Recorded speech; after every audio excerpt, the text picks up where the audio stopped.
Je suis Jean-Philippe Arouet et je vais avoir le plaisir d'animer ces échanges en deux séquences successives d'une quarantaine de minutes, au cours desquelles vous aurez à chaque fois la possibilité de poser vos questions à nos intervenants. Je vous demanderai d'ailleurs de bien attendre que le micro parvienne jusqu'à vous, car nos échanges sont filmés, enregistrés pour qu'ils puissent être diffusés.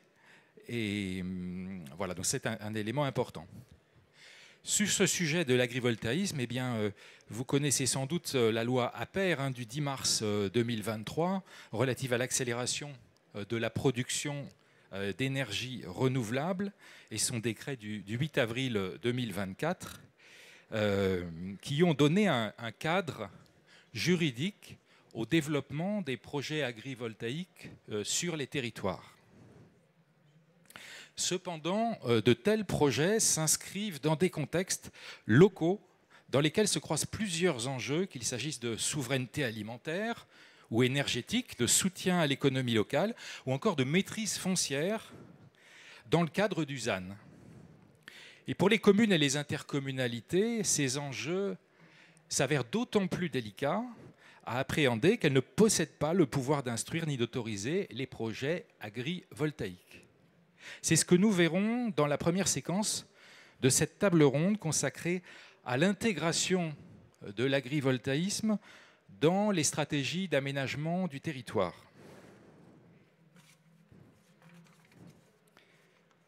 Alors.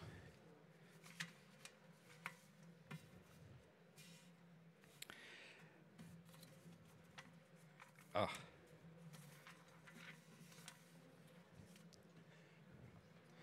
Pardonnez-moi, c'est comme un célèbre Premier ministre, il me manque ma feuille. Alors, je vais introduire nos... Oh non, merci. Ça va, non, je préfère pas. Je vais introduire les intervenants qui sont avec nous aujourd'hui pour évoquer ces questions dans cette première table ronde. Joël Balandreau, vous êtes maire d'Évron, en Mayenne. Vous êtes président de la communauté de communes des Couévrons et également président de l'association des maires de Mayenne et vice-président de l'AMF. En face de vous, voilà, Hermine Durand, vous êtes sous-directrice en charge des systèmes électriques et des énergies renouvelables à la Direction générale de l'énergie et du climat, la DGEC. Et à côté de vous, voilà, ici, Rachel Baudry, vous êtes responsable de l'Observatoire de l'agrivoltaïsme, dont vous allez nous parler en première ici, donc au sein de l'ADEME.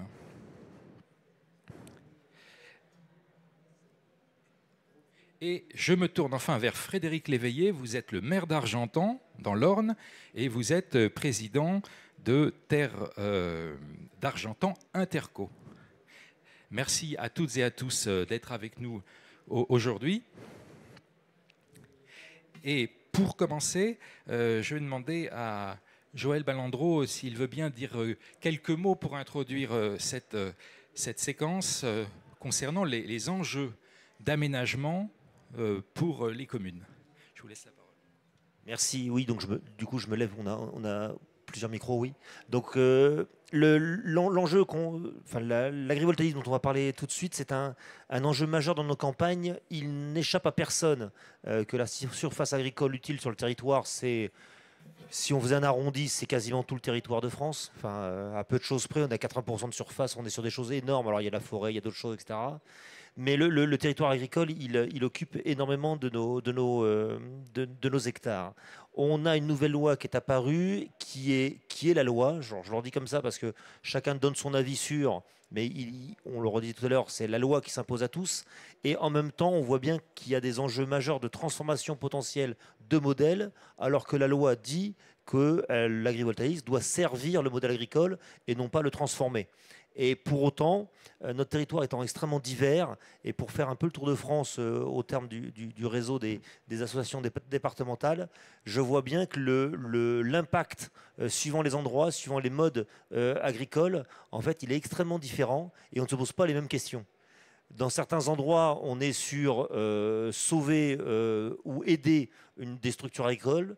Dans d'autres, on est vraiment dans de l'accélération de capitalisation et du monde agricole, je parle. Et puis pour les communes, effectivement, le retour que ça peut avoir en fonction de l'enjeu agricole sur son territoire, qui n'est pas le même quelle que soit la campagne dans laquelle on vit, qui n'est pas la même quelle que soit la campagne dans laquelle on vit, puisque la puissance du monde agricole est très relative.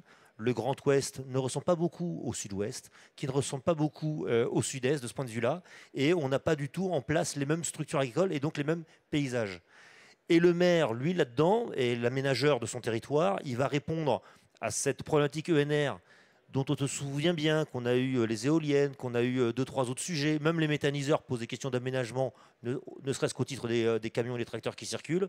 Et donc on est sur quelque chose qui là, indépendamment d'être la problématique ENR qui prend de la place et qui occupe du paysage, ce qui parle beaucoup aux maires, parce que c'est ça où on va être interpellé par les voisins, on va dire. Là, en plus, on est sur un changement de modèle d'utilisation de la terre. Donc c'est pour ça qu'on est très, très perturbés les uns les autres. Et le sujet en suivant derrière, qui était le sujet de toutes les ENR, et sur lequel l'AMF se bat pour que les maires soient au milieu de la discussion, c'est aussi celui de qu'est-ce qu'on fait de la valeur ajoutée là-dedans, puisqu'il y a un modèle agricole qui va prendre une grande partie de la valeur, il y a un opérateur qui va prendre une très grande partie de la valeur, et il y a un territoire qui va vivre avec tout ça et qui veut s'impliquer là-dedans pour savoir s'il y a une transformation, est-ce que je la maîtrise, et s'il y a de la valeur créée, est-ce que je la maîtrise, est-ce que j'y ai droit d'ailleurs, et comment je transforme ça en action agrico-positive et territorialement positive. Merci beaucoup, Monsieur Ballandreau, pour cette... Merci pour cette introduction extrêmement synthétique où effectivement vous avez très bien pointé les enjeux autour de cette émergence de l'agrivoltaïsme. Et évidemment, cette émergence va être cadrée par des éléments juridiques qui sont finalement assez récents. Et il nous semblait très utile d'avoir un point en introduction de cette séquence sur ce qu'est le cadre juridique applicable proprement à l'agrivoltaïsme. Et je vais demander à Hermine Durand de la DGEC de bien vouloir faire cet exercice de nous restituer le cadre juridique qui s'applique aujourd'hui. C'est à vous, merci.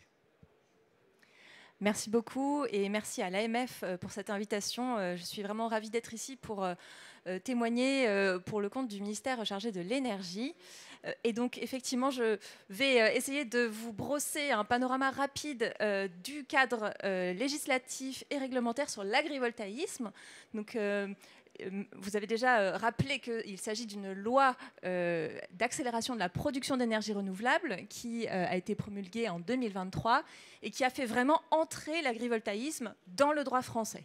Il y avait des projets dans les cartons, mais pour l'instant, il n'y avait pas à l'époque de cadre juridique. Donc la loi apporte une définition désormais très claire. C'est bien la production agricole qui doit primer et l'énergie qui doit apporter un complément, donc vraiment dans cette optique de co-développement, mais c'est la préservation des terres agricoles qui est l'enjeu principal et l'énergie renouvelable qui va permettre d'apporter un bénéfice à cette activité agricole.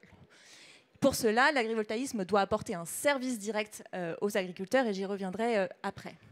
J'en profite pour rebondir sur ce que disait Monsieur le maire sur effectivement l'importance de l'adaptation aux spécificités locales. Et c'est vraiment dans cette optique-là que le gouvernement a construit l'ensemble du cadre réglementaire pour à la fois définir l'agrivoltaïsme, mais ne pas le restreindre à une seule technologie et en restant suffisamment large pour laisser la place à l'innovation et aux spécificités de vos territoires.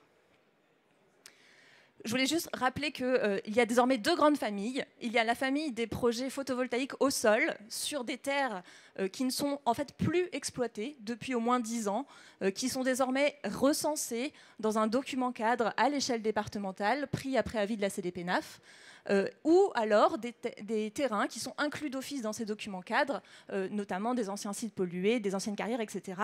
Donc ça, c'est vraiment le photovoltaïque au sol tel qu'on le connaissait avant, qui va être rendu compatible avec l'activité agricole.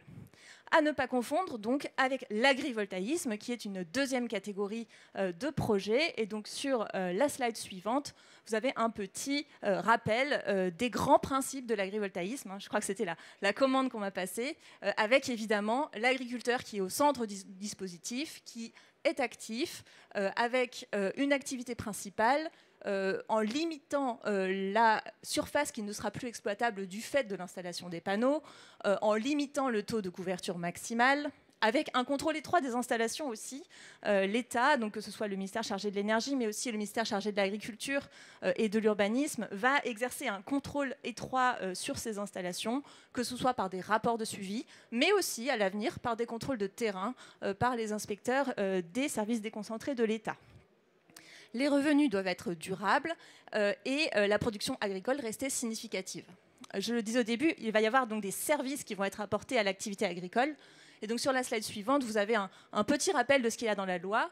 L'agrivoltaïsme va venir aider l'agriculture. Par exemple, les panneaux vont permettre d'améliorer le potentiel agricole de l'exploitation, ou alors aider l'exploitation agricole à s'adapter au changement climatique, ou encore à mieux se protéger contre les aléas, ou enfin à améliorer le bien-être animal dans le cadre des élevages. Voilà, donc pour finir, un petit rappel de ces différents textes. Donc sur la dernière slide, vous avez le résumé, donc évidemment la loi, mais également le décret et l'arrêté qui sont venus décliner au niveau réglementaire les grands principes qui ont été fixés dans la loi. Et nous avons aussi complété ça par une instruction ministérielle, toujours une instruction conjointe entre les services de l'État chargés de l'énergie, de l'agriculture et de l'urbanisme, pour répondre à toutes les questions qui se posaient, que ce soit de la part des développeurs énergéticiens, des élus, des agriculteurs, etc. Merci beaucoup, Madame Durand, pour cet exposé extrêmement clair. Je pense que nous y voyons tous justement beaucoup plus clair maintenant que vous nous avez expliqué la singularité de ce cadre, parce que c'est bien ça aussi qui en fait la particularité, c'est que contrairement aux autres ENR, nous avons ici un dispositif particulier. Je vous remercie beaucoup, et maintenant peut-être pour compléter finalement les explications que vous venez de nous donner, je vais demander... merci Madame Baudry de venir avec nous.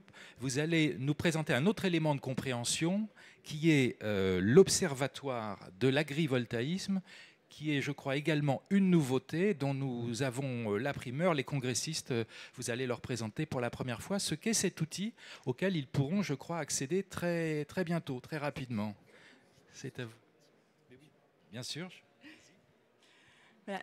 Et donc, avant de effectivement rentrer dans le vif du sujet, je voulais vous dire que le gouvernement est très fier de vous présenter aujourd'hui le lancement officiel de l'Observatoire de l'agrivoltaïsme, qui est piloté par l'ADEME. Donc, nous avons souhaité que les maires puissent être les premiers à savoir que nous allons lancer cette plateforme. Donc aujourd'hui, au Congrès des maires, nous sommes ravis avec l'ADEME de pouvoir vous présenter cet observatoire qui est déjà en ligne depuis ce matin et que Rachel va vous présenter. Merci beaucoup.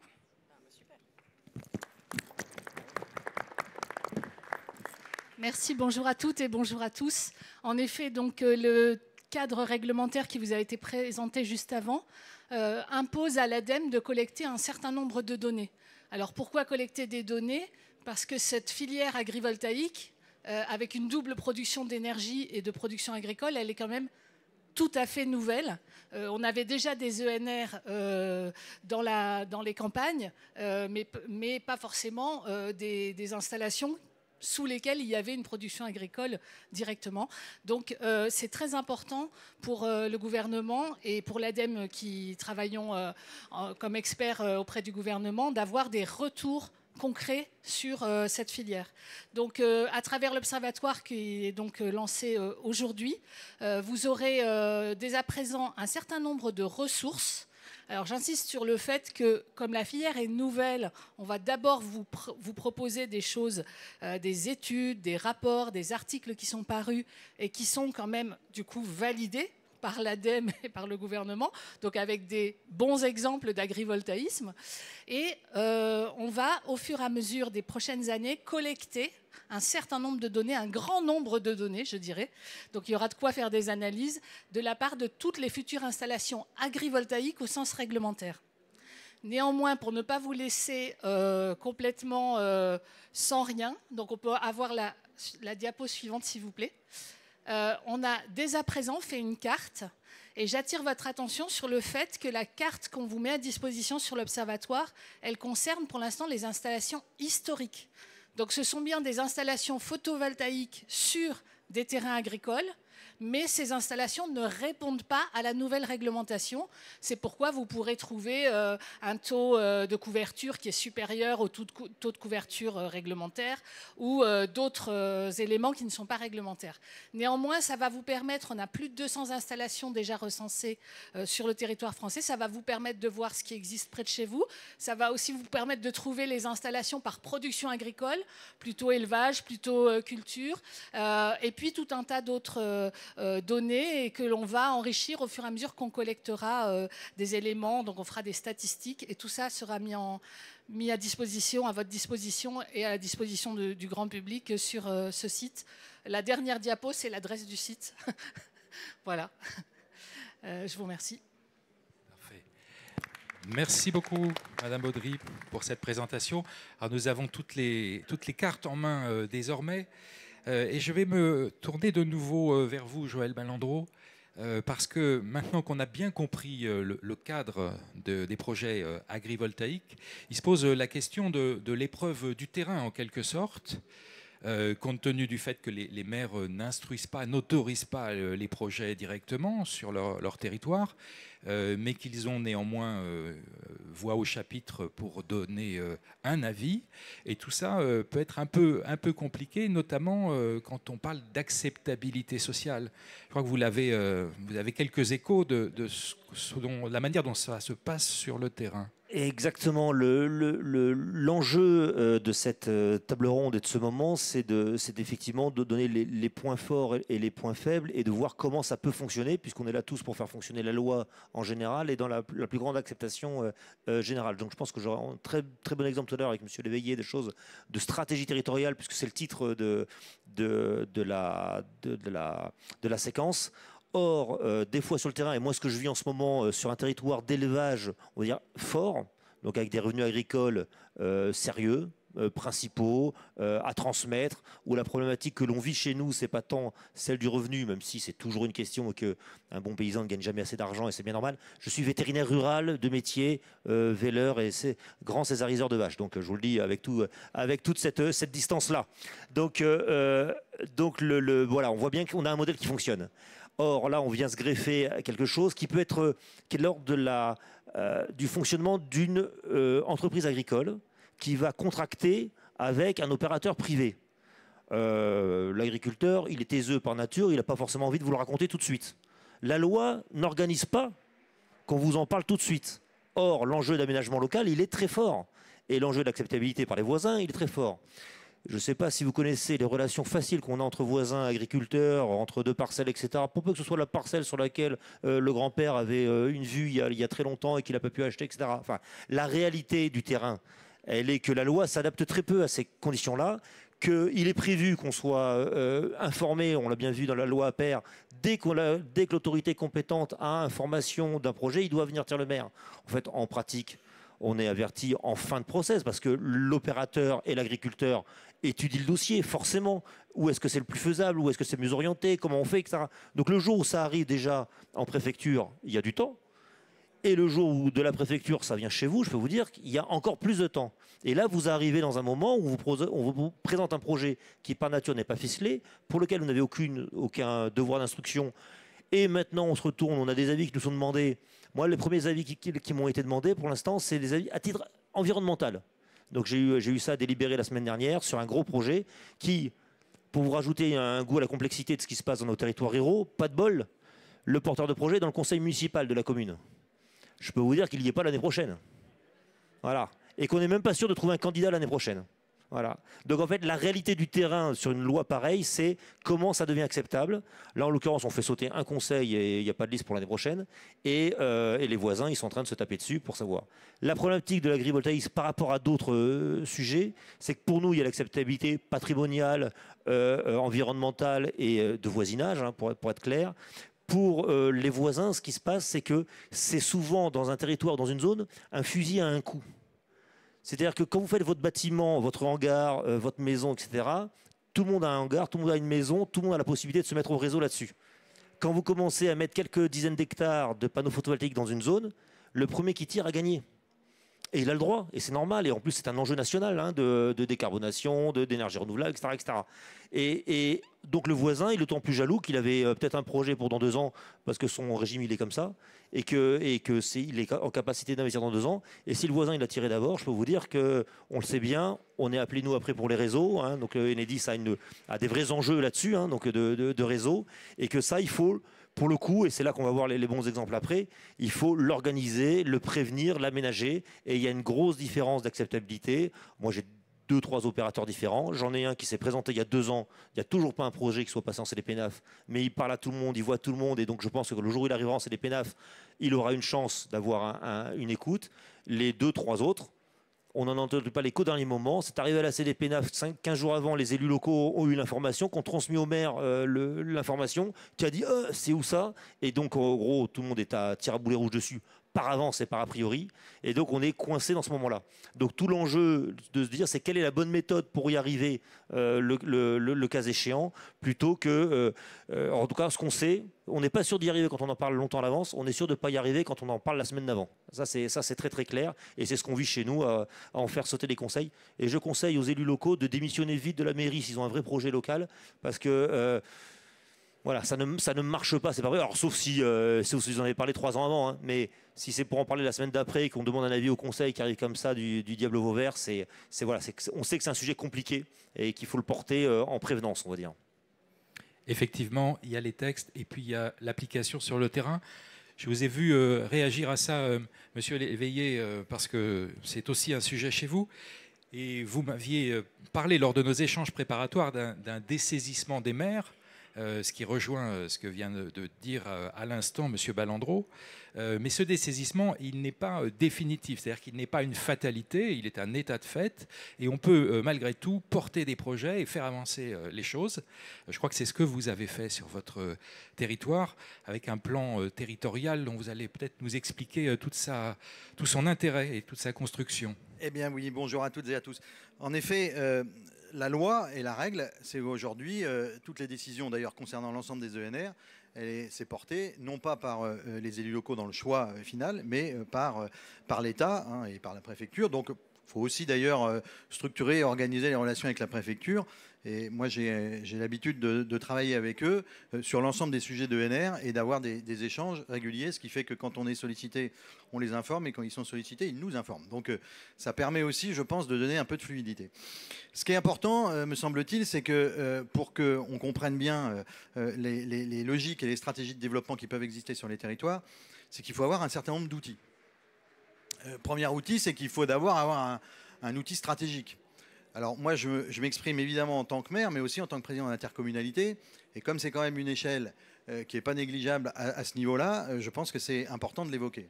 Et qu'on a des outils qui sont y compris des outils réglementaires existants, et je pense au plan climat-air-énergie territorial, qui est un vrai outil stratégique et qui doit permettre de fixer non seulement des stratégies, mais aussi des trajectoires. Et ces trajectoires, elles doivent nous permettre de se dire comment est-ce qu'on peut finalement faire évoluer l'ensemble du territoire sur les énergies renouvelables. Alors, je cite, hein, je suis donc président de Terre d'Argentan Interco, c'est dans le département de l'Orne. Et on est la première intercommunalité de Normandie en transition énergétique puisqu'on produit 30% d'énergie renouvelable. Hein. Attention, pas d'électricité, hein, d'énergie renouvelable. Et donc, on a un mix énergétique le plus large possible. Et je pense que c'est aussi un des points qui me semble être important, c'est que quand on parle d'agrivoltaïsme, ça doit s'intégrer dans un mix. Et non pas être dans une stratégie unique, parce que sinon, on arrive à du trop-plein, on arrive à finalement une vision qui va s'inverser, et avec une population qui finalement ne va plus accepter l'idée même d'énergie renouvelable, parce qu'elle va considérer que c'est le trop-plein. Et je pense que ça, aujourd'hui, c'est possible sur les territoires. Nous, on le fait. On a aussi mis en place une charte des énergies renouvelables. Et cette charte des énergies renouvelables à l'échelle intercommunale, elle nous permet d'avoir non seulement la vision de la trajectoire, y compris d'ailleurs en ayant une visibilité sur les mégawatts qu'on veut mettre sur les différents types de production d'énergie renouvelable, mais aussi de se donner des règles, alors qui ne sont pas prescriptives, hein, c'est une charte. c'est pas la loi. Mais en tout cas, de se donner des règles qu'on partage sur le territoire et qui doivent nous permettre de pouvoir finalement mieux faire accepter. Et ça se fait déjà avec les élus. Et la charte en question, elle a été votée à l'unanimité. Hein. Donc, c'était pas forcément simple, mais elle a été votée à l'unanimité. Et en plus, se dire que finalement, c'est le meilleur moyen pour faire passer des messages à nos habitants sur les territoires. Et je pense que l'approche liée à l'agrivoltaïsme, c'est comme le reste. Vous l'évoquiez, il faut échanger, discuter. Joël Balandreau le disait tout à l'heure, échanger, discuter, faire passer des messages. Moi, j'ai un projet sur mon territoire qui est un beau projet. Alors, il est même agricolo-industrialo-voltaïque. Bon, on le verra tout à l'heure. Parce que c'est aussi une entreprise qui, justement, porte à la fois un volet agricole, mais aussi un volet sur d'autres sujets. Vous pourrez même aller les voir au salon, parce que c'est le leader mondial de la glissière de sécurité bois métal. Donc n'hésitez pas à aller les voir, il s'appelle le Bois de Tertu, et c'est très bien. Et je fais un peu de pub, parce qu'après tout, j'en profite. Et je pense que ce qui est important, c'est que justement, il y a un travail qui soit fait, y compris au plus près des habitants. Et là, ils ont déjà réalisé plusieurs réunions de travail, y compris avec les habitants, pour une logique d'acceptabilité, pour une révision du projet, pour une vraie stratégie territoriale, et ça avance gentiment. Et en effet, quand ça va arriver en CDPENAF, normalement, on va au moins avoir réglé tous les problèmes de base et on va avoir, en tout cas, simplifié l'acceptabilité. Et en ayant en plus une vision qui soit une vision, je pense, de partage, y compris de partage de la valeur. On y reviendra tout à l'heure, mais tous nos projets, sont liés aussi à une logique d'autoconsommation collective. J'y reviendrai tout à l'heure, mais je pense que c'est important, ça aussi, pour pouvoir le faire accepter par l'ensemble des citoyens. Merci beaucoup pour ce propos très offensif sur le sujet qui montre que tout n'est pas joué d'avance. C'est le moment, si vous voulez poser quelques questions à nos intervenants, pour vous de prendre la parole avant que l'on passe à la deuxième séquence de cet atelier. Est-ce qu'il y a parmi vous des choses qui vous ont fait réagir, des témoignages que vous voudriez apporter, des réactions à ce qui a été présenté il y a quelques instants? Oui, au fond. Ah, monsieur. Bonjour à toutes et tous, Olivier Dehaze, maire d'Assigné et par ailleurs président du syndicat départemental d'énergie d'Ille-et-Vilaine. J'ai entendu parler de chartes. Il y a un grand nombre de départements en France où on a des syndicats d'énergie qui ont élaboré des chartes sur l'agrivoltaïsme. Alors peut-être pas encore un grand nombre, mais qui ont travaillé sur ces sujets-là. Faut le rappeler, hein, c'est les communes qui sont les adhérents de ces syndicats intercommunaux. Donc n'hésitez pas, vous avez forcément en tant que maire à proximité de chez vous un élu qui vous représente au comité syndical du syndicat d'énergie. Des fois ça s'appelle territoire d'énergie. Et c'est des relais qui peuvent aussi vous aider par rapport à ces questions d'agrivoltaïsme à travers des chartes ou la compétence des agents. C'est une aide parfois précieuse et je vois Joël Balandreau qui va nous parler de Territoire d'énergie Mayenne. De Territoire d'énergie Mayenne, dont le président Richard Chamaré intervient demain sur le stand de la FNCCR. Bon, alors puisque je suis interpellé, je le dis vite. Alors effectivement, l'enjeu, c'est de s'en saisir. Et donc les syndicats d'énergie, par nature, le font. La difficulté, c'est de trop s'en saisir. Et je le dis avec nous, au niveau de l'AMF, on veut mettre dans la loi et dans la règle le fait qu'on puisse s'en saisir à fond, au maximum. C'est comme ça, c'est le principe de base de l'AMF. Dès qu'on intervient, c'est pour que les maires puissent avoir plus de responsabilités, de capacité localement à intervenir sur le cours des choses. Donc voilà. Donc pour dire le principe de base. Et pour autant, je vais nous rappeler la loi à tous. Et c'est là que c'est compliqué dans l'état actuel des choses. C'est qu'on voit poindre des chartes un peu partout qui ne respectent pas la loi. En Mayenne aussi, qui n'est pas le biais du syndicat, qui est celle de la Chambre d'agriculture, qui donne d'autres conditions d'acceptabilité par la CDPENAF. Et la préfète nous a prévenu il n'y a pas longtemps. C'est pour ça qu'il faut voir là où on a du pouvoir d'agir. Et il est beaucoup plus fort dans ce que dit M. Léveillé tout à l'heure que dans notre volonté d'agir à la CDPENAF pour dire « toi, tu ne me plais pas ». Parce qu'on devient sur le fait du roi et sur des choses qui sont au niveau charté, sur des hectares inférieurs. On estime qu'on veut des choses plus petites, qu'on veut moins de couverture, qu'on veut tel type de profil d'agriculteur, parce qu'on en parlera tout à l'heure dans les questions, mais c'est un enjeu majeur que le profil agricole qui va prendre le premier truc. Et donc nos premiers refus de CDPENAF sont attaqués au tribunal. Madame la préfète, avant de partir, nous dit il serait étonnant que l'avis de la CDPENAF soit validé par le tribunal administratif.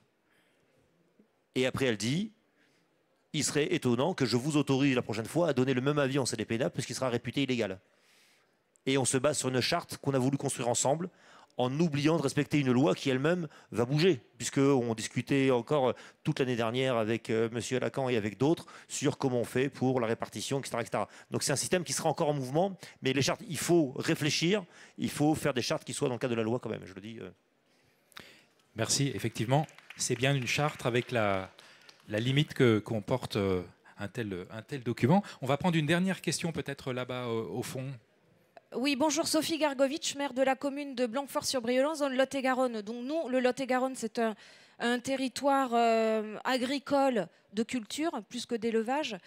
Et en ce moment, on voit naître quand même pas mal de projets, moi ce que j'appelle, que je considère projet alibi, d'agrivoltaïsme et qui soulèvent donc la colère de la population. Alors en ce qui nous concerne, nous avions été quand même sollicités pour proposer des cartes de zones d'accélération des ENR. Sincèrement, après réflexion et après avoir mené quand même pas mal de réunions citoyennes sur ce sujet, parce qu'on l'a travaillé donc avec les habitants de la commune, j'ai l'impression que nous avons fait simplement de la masturbation cérébrale. Parce qu'aujourd'hui, ce qui se passe, c'est que nous n'avons plus aucune capacité de décision. Parce qu'on voit bien, on a des projets sur lesquels nous ne sommes pas d'accord, mais pourtant ils seront validés. Et puis, ce qui m'inquiète d'autant plus, c'est que j'ai lu dans le dernier Conseil des ministres de mercredi dernier, concernant donc les zones d'accélération, qu'il y avait une proposition de loi, une proposition de loi sur les zones d'accélération renforcées. Donc, j'aimerais bien savoir de quoi il s'agit encore et à quelle sauce nous, petits élus de nos petites communes, allons être mangés sans pouvoir de décision. Merci. Alors, sans présumer de la suite qui sera donnée à cette proposition, Madame Durand, vous pouvez peut-être apporter quelques éléments. Oui, merci beaucoup pour votre témoignage. Alors, concernant les zones d'accélération renforcées, j'en profite effectivement pour expliquer le dispositif. En fait, en aucun cas, on va remettre en cause ce qui a été fait pour les zones d'accélération qui ont été tracées par les maires avec vraiment une forte mobilisation dans les communes, dans les EPCI. Et vraiment, je voudrais en profiter pour aussi vous remercier pour tout le travail qui a été fait parce que ça n'a pas été une mince affaire et on a quand même des résultats qui sont encourageants avec, je crois, plus de 40% des communes qui ont fait l'exercice. Alors, effectivement, pas forcément sur l'agrivoltaïsme, puisque les filières principales, c'était plutôt PV sol, PV bâtiment, éolien, méthanisation. Mais c'est vrai que cet exercice-là, pour nous, c'est un exercice qui compte. On a des cartographies qui ont été élaborées et la loi dit bien qu'à un moment, il va y avoir une comparaison entre les objectifs nationaux qui sont fixés dans les textes programmatiques et ce qui ressort des évaluations des zones d'accélération au niveau local, qui ensuite seront consolidées au niveau départemental puis au niveau régional. Mais l'esprit de la loi, c'est bien que tout ce travail que vous avez fait sur les zones d'accélération puisse servir aussi pour accélérer les projets sur les zones qui vous semblent les plus importantes. Alors, pas forcément l'agrivoltaïsme, encore une fois, je l'entends bien, mais en tout cas, ce travail, il est important et il va être conservé, y compris dans la prochaine étape donc des zones d'accélération, qui cette fois-ci nous vient d'une directive européenne, la directive RED III, qui nous demande d'identifier non seulement des zones d'accélération, mais également des zones d'accélération sur lesquelles on va vouloir aller plus vite en termes de permitting. C'est-à-dire qu'une fois qu'on aura le plan à l'échelle, à une grande échelle, ça peut être l'échelle d'un département par exemple, la directive nous dit l'accélération, les autorisations projet par projet seront facilitées car le plan d'ensemble aura fait l'objet d'une évaluation environnementale.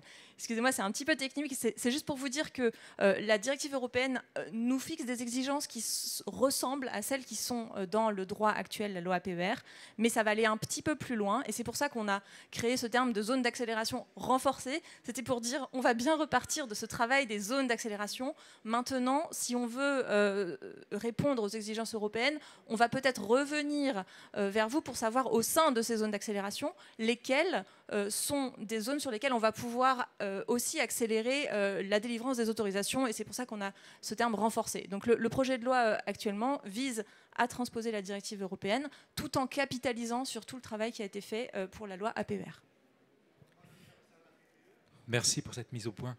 Il y avait d'autres questions. Oui, moi, s'il vous plaît. Alors, oui. Je vous prie de m'excuser. C'est pas pour une question, c'est pour apporter un témoignage sur effectivement ce que peuvent représenter parfois des projets d'agrivoltaïsme et qui peuvent être carrément de la fumisterie. C'est ce que j'ai vécu dans ma commune, Montaigu-le-Blanc, dans le Puy-de-Dôme. J'étais pour le projet au départ, hein, je tiens à le dire. Je n'avais pas une position de principe d'opposition.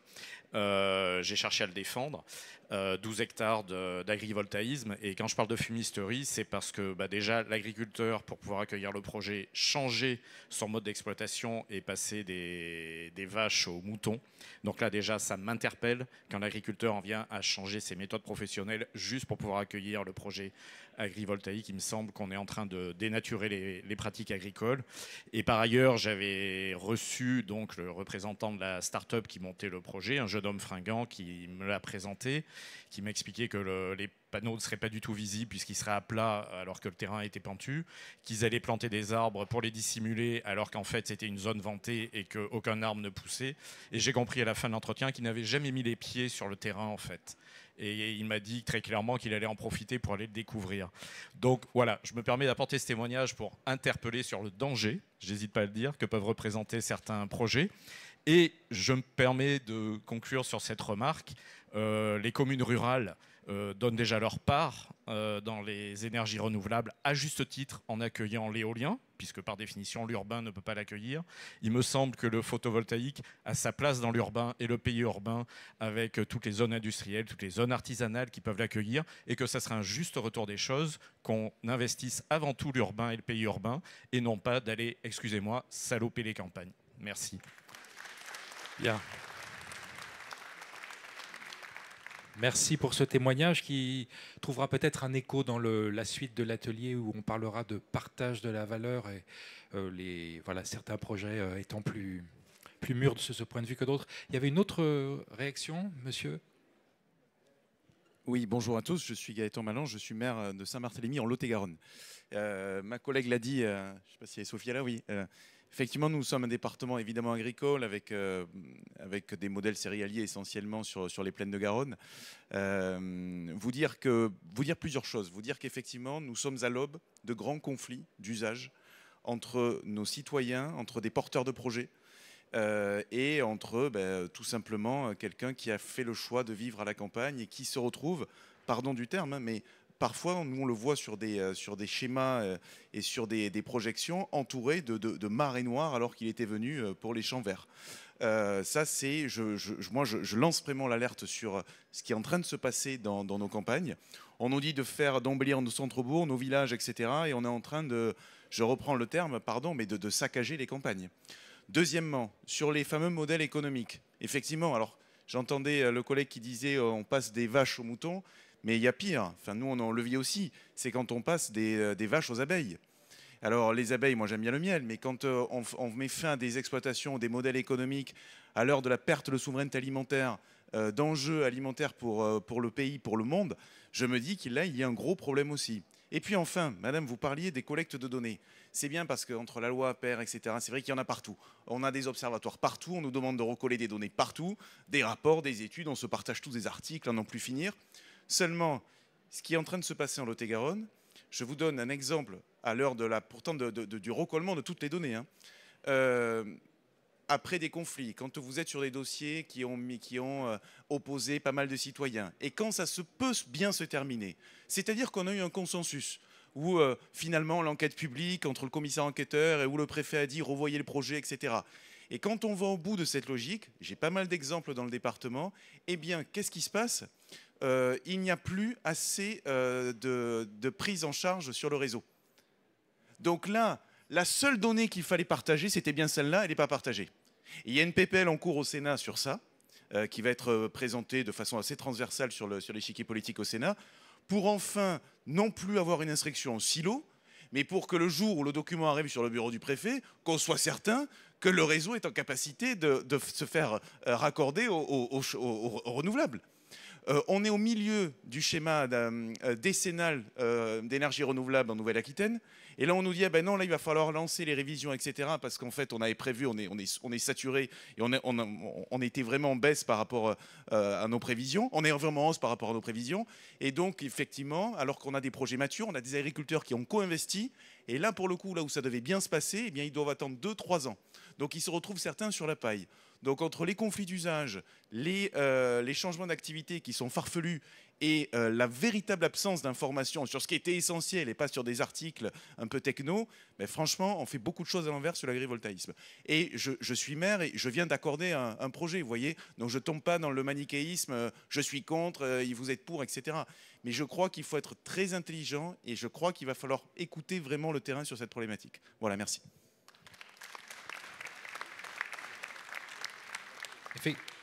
Alors, on va peut-être passer à la suite. Merci, monsieur, pour votre intervention. Effectivement, il y a une question de réseau, et je crois que ça a été un peu évoqué aussi tout à l'heure par un de nos intervenants. Premier arrivé, premier servi, selon là où on peut se trouver par rapport aux capacités du réseau. C'est effectivement un sujet qui sera à résoudre. Je voudrais maintenant qu'on passe à ce deuxième temps et accueillir aux côtés de Joël Balandreau et de Frédéric Léveillé, Monsieur Philippe Moutier. Vous êtes maire de Gironde-sur-Drôpe et vice-président de l'urbanisme à la communauté de communes du Réolais Sud Gironde, et vous êtes porteur d'un projet agrivoltaïque destiné à accompagner la reconversion du secteur agricole et particulièrement chez vous du secteur viticole, et vous nous présenterez tout à l'heure cette initiative originale. Et puis pour avoir une compréhension de ces enjeux qui se partagent avec les opérateurs de la filière, et je crois qu'ils ont été questionnés ou interpellés directement ou indirectement il y a quelques instants, j'ai le plaisir d'accueillir Jérémy Albosny. Vous êtes délégué général de France Renouvelable. Vous nous expliquerez quelle est cette association, en quoi elle participe à l'émergence d'une filière photovoltaïque responsable, en créant les conditions d'un dialogue fructueux entre les opérateurs et les élus. Et enfin, je salue Mathieu Desbonnets, qui est vice-président de France Agrivoltaïsme. Votre association rassemble des porteurs de projets à taille humaine, associant toutes les parties prenantes. Vous vous êtes particulièrement intéressé à la question de la création de valeur et de son partage, et vous nous l'expliquerez tout à l'heure. Sans plus attendre, je me tourne vers Joël Balandreau pour évoquer un exemple qu'il connaît bien chez lui en Mayenne. Quel impact l'agrivoltaïsme peut-il avoir sur l'activité de votre territoire, qui est essentiellement agricole et dont la richesse, vous nous l'avez dit tout à l'heure, réside dans l'élevage? L'agrivoltaïsme débarque en quelque sorte sur vos terres pour rebattre les cartes, y compris jusqu'à la transmission des exploitations, qui est un élément clé pour la pérennité de l'équilibre de votre territoire. Oui, on avait, pour vouloir un peu brosser tous les enjeux, hein, et donc c'est prendre un petit bout de la lunette, mais qui n'est pas du tout neutre chez nous. Pour le coup, on est sur une terre d'élevage qui veut se maintenir en tant que telle. Donc, je vous le redis, le vétérinaire que je suis ne peut que le désirer, même si on est passé des vaches culardes aux limousines, hein, donc ça va beaucoup mieux. Donc, on appelle moins le vétérinaire pour autant. Mais l'enjeu du capital en agriculture, il y a le revenu, il y a le capital. Le revenu, historiquement, il doit être faible le plus longtemps possible au long de sa carrière. De quoi vivre, mais de ne pas payer trop d'impôts. On génère du capital. Le capital, sa définition, c'est la tête de bétail. C'est comme ça qu'on définit le capital. Et l'agriculteur est un capitaliste. Et c'est très bien comme ça, et ça se transmet. Et l'enjeu aujourd'hui qu'on a, qui est un enjeu majeur de nos exploitations, en particulier en milieu bovin, c'est que c'est un travail de chien. C'est que faire du revenu ou faire du capital aujourd'hui, c'est extrêmement compliqué, et qu'à la fin, l'enjeu, c'est la revente de ce capital, c'est la transmission de ce capital. Et dans le domaine agrivoltaïque, effectivement, le profil de choix on parlait de renouvelables responsables, et c'est comme ça qu'on discute en amont avec un de nos opérateurs chez nous, c'est de cibler des gens pour lesquels le parcours, le choix d'avoir un équipement agrivoltaïque ne viennent pas perturber cette transmission, voire au contraire la faciliter ou la permettre, et ne pas tomber dans l'excès inverse d'un gars qui se dit 55 ans, je m'installe, j'ai pas de repreneur, mais c'est pas grave, j'ai du revenu sur ma terre, j'ai un opérateur qui est d'accord pour venir, je peux même l'aider à le faire parce que pour le coup, j'ai déjà du capital et je suis plutôt investisseur. C'est-à-dire qu'on est dans un schéma d'agriculture qui fonctionne. Donc, moi, un agriculteur, quand on vient chez lui pour dire je voudrais faire une affaire, il ne vous dit pas tiens, je vous loue les choses et puis vous faites de l'argent avec le capital. Il dit moi, je suis capable de faire du capital, je suis capable d'investir. Les méthaniseurs sont les méthaniseurs agricoles chez nous. L'idée, c'est que l'agriculteur, il mise dans son outil jusqu'au bout. Donc, on est même plutôt sur des prises de capital jusqu'au bout. Avec, à la fin, des gros capitaux à transmettre. Et la peur qu'on a, effectivement, et ce n'est pas dans la loi, c'est dans l'intention, c'est pas dans la loi. Parce que, pour le coup, comment on va discriminer des profils chez soi? Si on n'a pas l'info, on ne peut pas. Mais discriminer un profil de 55 ans qui se dit tiens, c'est ma pré-retraite et un hectare à quelques milliers d'euros plutôt que nous, c'est 150 à 200 euros l'allocation annuelle d'un hectare. Vous imaginez, si vous êtes en milliers d'euros pour chaque hectare et que vous avez 20, 30, 40 hectares qui sont mis sur la balance, ça fait un joli complément de retraite. Impossible à transmettre parce que vous n'avez pas du tout la volonté de le transmettre pour le coup. Et vous allez dire à quelqu'un à qui vous allez louer des moutons que ce serait bien de faire du mouton là-dessous. Et que vous allez l'accompagner en lui demandant pas trop de revenus. Donc un des enjeux aussi sur le changement de modèle pour des parcelles, je vais laisser la parole après, juste le relativiser sur une chose parce qu'on se fait du mal, et moi le premier chez moi avec les hectares. La réalité, c'est que sur chaque territoire, quand même, on démarre avec des explorateurs un peu Far West, des fois, un peu sauvages, qui vous mettent des centaines d'hectares ou des milliers d'hectares par département sur la route en termes d'exploration et de prospection. À la fin, il y en a quelques centaines. Si vous faites le rapport à votre département et si vous choisissez bien les endroits, on ne devrait pas trop en voir quand même.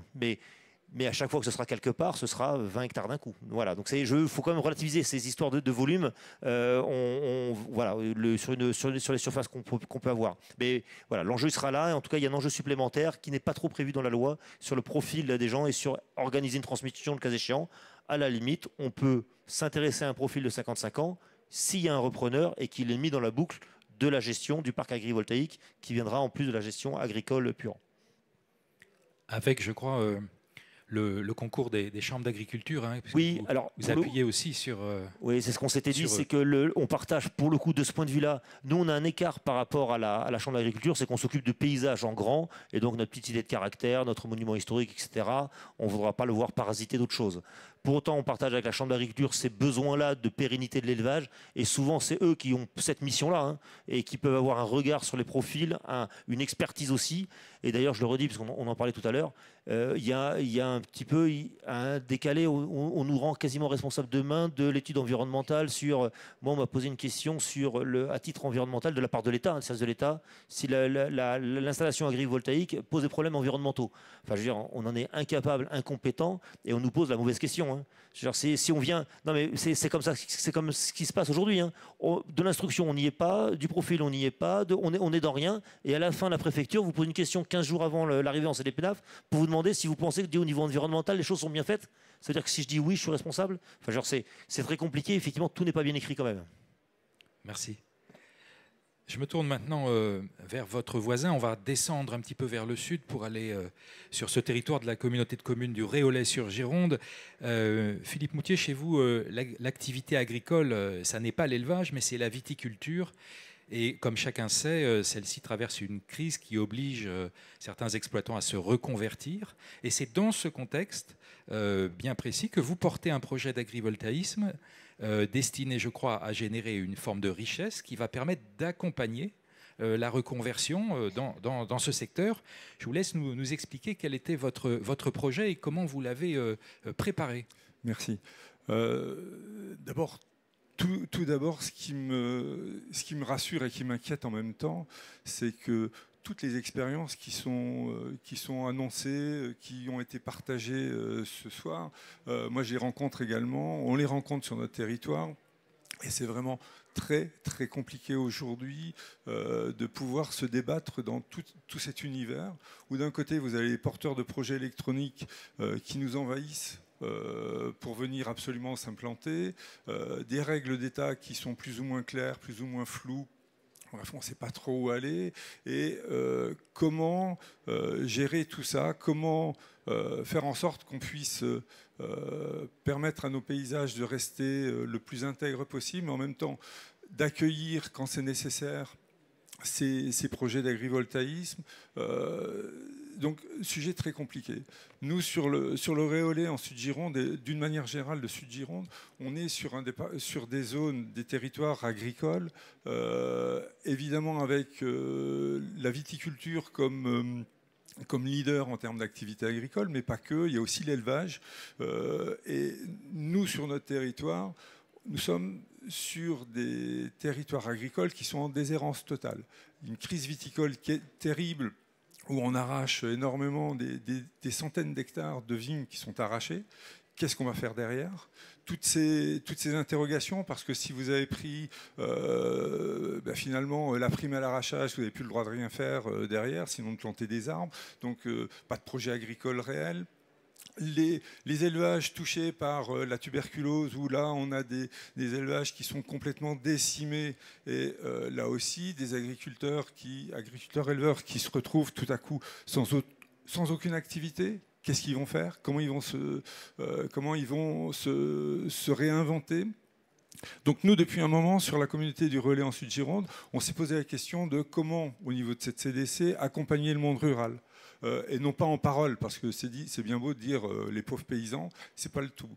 Donc nous, on a décidé d'aller plus loin déjà dans notre fonctionnement, c'est-à-dire qu'on a intégré un chargé de mission agricole, et on lui a donné comme mission d'aller voir les 650 exploitations agricoles du territoire, de discuter avec les agriculteurs pour savoir quels étaient leurs projets, leurs difficultés, comment on pouvait les accompagner autrement. Et puis on a créé un règlement d'intervention dans lequel la CDC a décidé de mettre de l'argent pour accompagner des projets qui seraient des projets intelligents de reconversion, création de CUMA, amélioration des réseaux d'irrigation, des choses comme ça sur notre territoire. Et c'est avec les fonds de la CDC. On s'est dit, et là je fais exprès de prendre un peu de recul, il y a des projets agrivoltaïques qui vont arriver sur le territoire. Bon, pas bon, on va oublier de prendre position par rapport à ces projets. Simplement, c'est de se dire si, et seulement si, il y a des projets qui sont élus. On va se poser la question de savoir comment on va les accueillir sur le territoire et comment finalement on va partager la valeur que ces projets vont générer. Il faut bien se dire que sur le territoire, si vous avez un agriculteur qui va recevoir une dizaine ou une quinzaine ou une vingtaine d'hectares de panneaux photovoltaïques sur son exploitation, c'est lui qui va s'en sortir. Lui, il va toucher un loyer et, entre guillemets, son projet agricole, il est sauvé. Admettons que le projet agrivoltaïque soit réel. Je ne prends pas parti du tout là-dessus. Son voisin, qu'est-ce qu'il va devenir ? Il avait des vignes, lui aussi, il a tout arraché. Qu'est-ce qu'il va devenir ? Comment il va s'en sortir ? C'est ça le projet, c'est ça le problème. Son projet à lui le sauve, mais son voisin, qu'est-ce qu'il va faire ? Donc nous, on s'est dit que le partage de la valeur devait être intégré directement sur le territoire qui a porté le projet agrivoltaïque. Donc ce qu'on se dit aujourd'hui, c'est que, bien sûr, il y a l'IFER. L'IFER, il y a de l'argent qui va rentrer dans les caisses de la commune, de la communauté de communes, du département, peu importe. C'est un impôt, il est unique pour tout le monde. Mais le porteur de projet électronique, lui, il va, une fois qu'il aura tout payé, payer ses emprunts, payer l'agriculteur, le propriétaire, etc. Lui, il va encore avoir une valeur ajoutée qui va lui arriver, qui est importante. Il y a une loi qui est en cours de préparation, qui est la loi du partage de la valeur. Et nous, on s'est dit que ce partage de la valeur, il devait, quel que soit son montant, je ne rentre pas dans les chiffres, je rentre juste dans la philosophie que l'on veut appliquer sur notre territoire et à laquelle on a fait adhérer finalement les territoires voisins. On se dit que l'argent du partage de la valeur doit revenir sur le territoire qui a porté le projet électronique et que cet argent va servir à accompagner les porteurs de projets agricoles voisins. C'est-à-dire que la CUMA qui a besoin de changer ses outils de production, tout ce qu'on va voir comme les réseaux collecteurs pour les associations de groupements de producteurs autour aidez-moi Simon, autour de l'irrigation, bien sûr, les partenaires, toutes les associations d'irrigation du territoire, où on a des réseaux qui sont plutôt âgés, plutôt fatigués. On va accompagner tous ces projets-là. Et l'idée, c'est bien d'accompagner le territoire, de ne pas laisser partir cet argent ailleurs. C'est ça l'important pour nous. Et je pense que cette philosophie a convaincu des CDC voisines où on a créé une association tous ensemble permettant la collecte de ce partage de la valeur. Et aujourd'hui, on est soutenu par l'AMF, on est soutenu par l'AMG, on est soutenu par le département. Et donc, automatiquement, c'est un projet qui fait consensus et qui rend plus acceptables ces projets agrivoltaïques. Parfait. Merci, monsieur le maire, pour ce projet qui est original, hein, vous l'aurez compris, et qui est porteur de beaucoup d'espoir, évidemment, pour votre territoire. Il faudra évidemment en attendre le résultat, puisque je crois que vous êtes en phase de lancement. Hein, vous venez de... Alors, l'association a été créée il y a une quinzaine de jours maintenant, et donc on attend les premiers projets. Évidemment, ça a été partagé aussi avec les porteurs de projets électroniques. On n'a pas fait ça dans notre coin, on a travaillé avec la Chambre d'agriculture, on a travaillé avec les différents porteurs de projets. Sur notre territoire, on a à peu près 400 hectares potentiels de projets électroniques. On a une vingtaine de porteurs de projets électroniques et on a une dizaine de sites qui sont concernés. Donc c'est important. C'est important. Merci beaucoup. Je vais maintenant passer la parole à M. El-Mosni. J'imagine que cette initiative a dû susciter un intérêt, hein, et puis vous allez pouvoir y réagir, et également à toutes les interpellations que vous avez entendues au cours des moments précédents. Je rappelle que vous êtes délégué général de France Renouvelable, et à ce titre, vous travaillez à l'émergence d'une filière photovoltaïque responsable pour créer un dialogue qui soit aussi fructueux que possible, hein, entre les opérateurs que vous représentez et les élus. Et vous vous appuyez, je crois, sur trois piliers qui permettent d'avancer dans cette direction. Je vous laisse nous présenter votre organisation et votre démarche.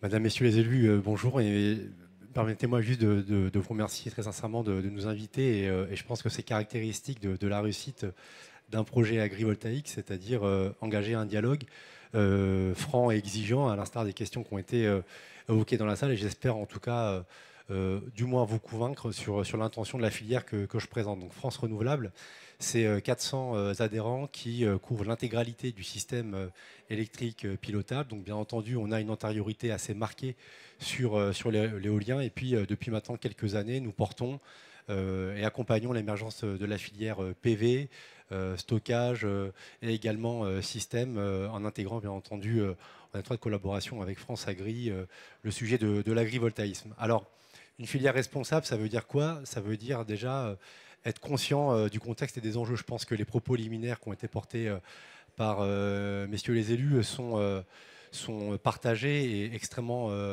en adéquation avec la vision que porte la filière. Que ce soit l'accélération du photovoltaïque qu'on observe génère une pression foncière, c'est un état de fait. La question du ZAN qui a été, je crois, abordée aussi dans une table ronde précédente, ou encore le risque de rejet sur des projets opportunistes ou projets alibi qui ont été cités tout à l'heure sont aussi un enjeu et nécessitent un cadrage. Et on peut saluer que la loi APR fixe dorénavant des exigences fortes vis-à-vis des projets agri-PV et donne vraiment un cadre de cohérence du moins uniforme pour l'ensemble des acteurs du secteur. Donc c'est avoir conscience des enjeux, mais c'est aussi avoir conscience des besoins des acteurs du territoire. Et donc nous travaillons bien sûr de concert, en étroite collaboration avec les élus et les agriculteurs sur le sujet de l'agri-PV.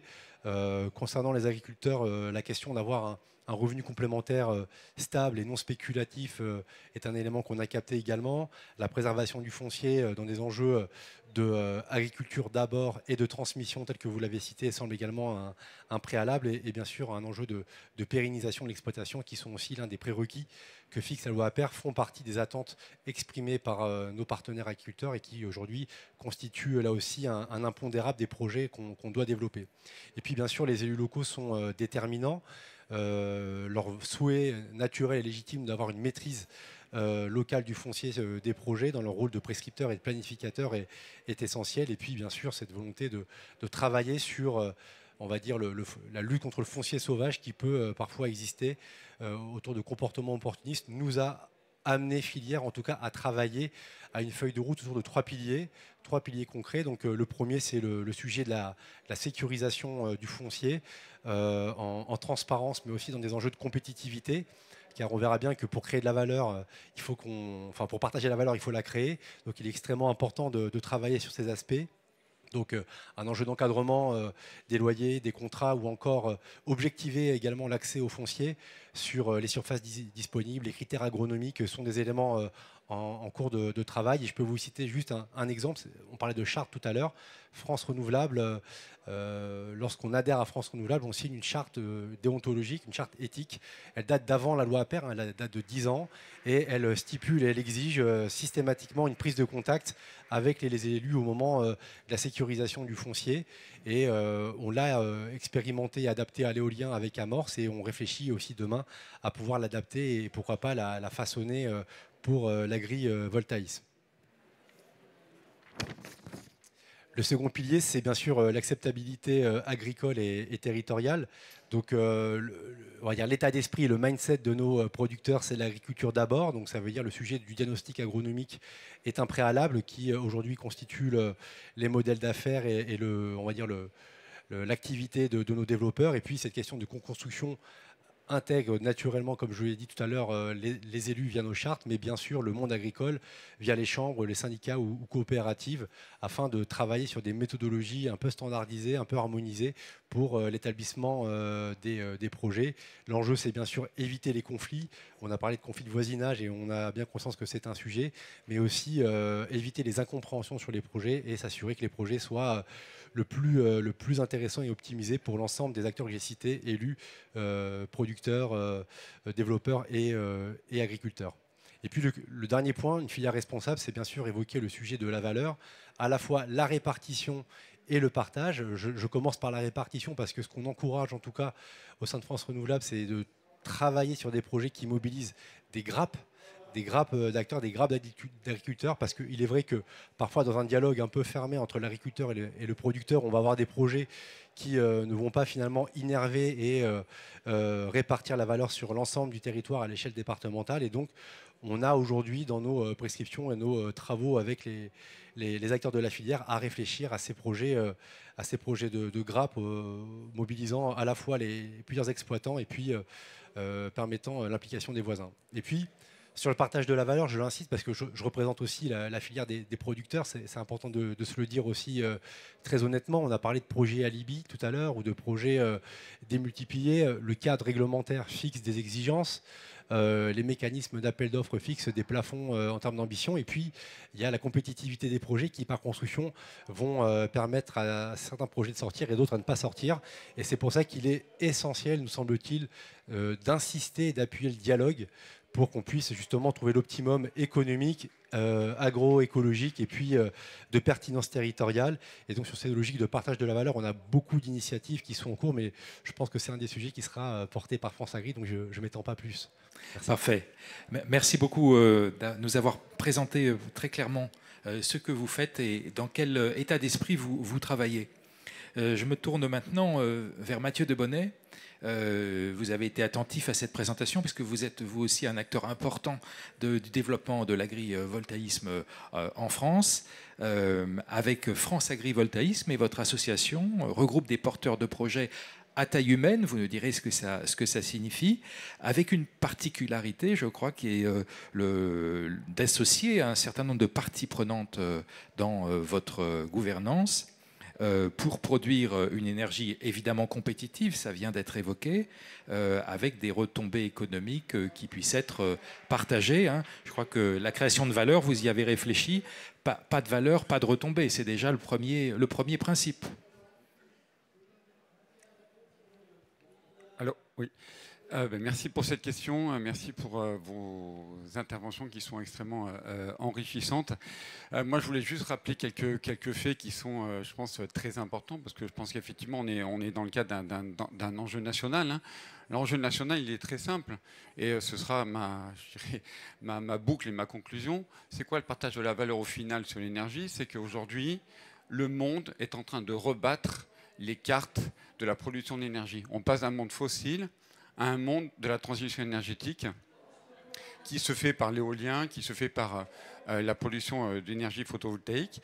Et donc, l'ensemble des pays du monde, la Chine, l'Allemagne, les États-Unis, etc., sont en train de développer à toute vitesse des capacités d'énergie, notamment solaire. Pourquoi? Parce que en fait, l'énergie solaire, aujourd'hui, c'est la plus compétitive de toutes les énergies. Aujourd'hui, en France, on produit à peu près, dans le mix énergétique global, 430 TWh d'électricité.